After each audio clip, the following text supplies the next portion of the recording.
Remember how I was bragging about how the summer so far has been fire? Well, got my first dud.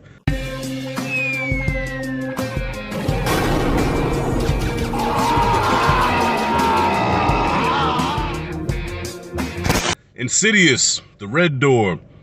I've never watched an Insidious movie until a few days ago. I watched 1 and 2, and I heard those are the only 2 that I needed to watch.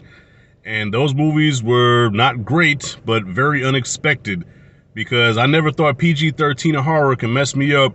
And I'm like, PG-13 horror? Psh, man, that's nothing but the skin off of my nuts. Surprised me, especially that first one. That first one was like Poltergeist, like on crack. Second one was like, Great Value, The Shining, almost. This third one was very dull, very somber in tone, just dark and just dull and boring. Like, it started out very interesting. Okay, so the family dynamic, so this takes place 10 years after the second movie, right?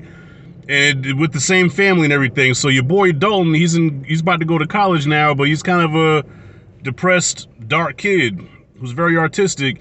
And from what happened in the second movie, spoiler, him and the daddy got hypnotized where they forget the events of what happened in the first movie, so they have no recollection, but they know something is off, especially the dad.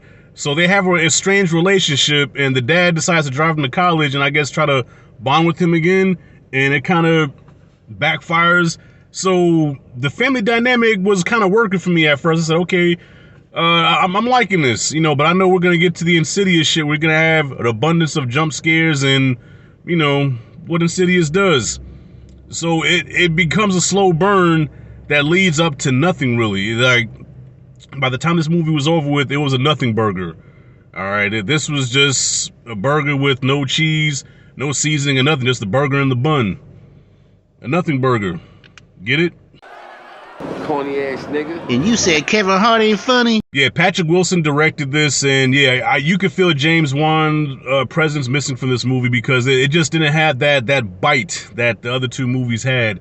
There were moments, a couple of moments where I'm like, okay, that was kind of cool, I guess. But nothing that first one really fucked me up. That first one had me like, oh shit, this PG-13?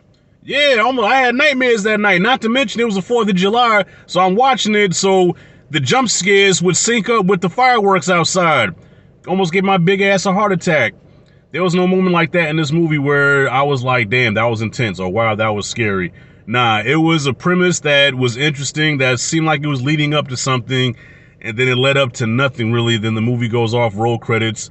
Brought my daughter with me. We're both sitting there like, that was it. That's it and that's all, The Red Demon is back, but you really barely see him. The old lady, you see a glimpse of her a little bit. But, yeah, this movie is nothing to it. Wait to watch it on Prime or wherever streaming service it comes on. Don't waste your money on this.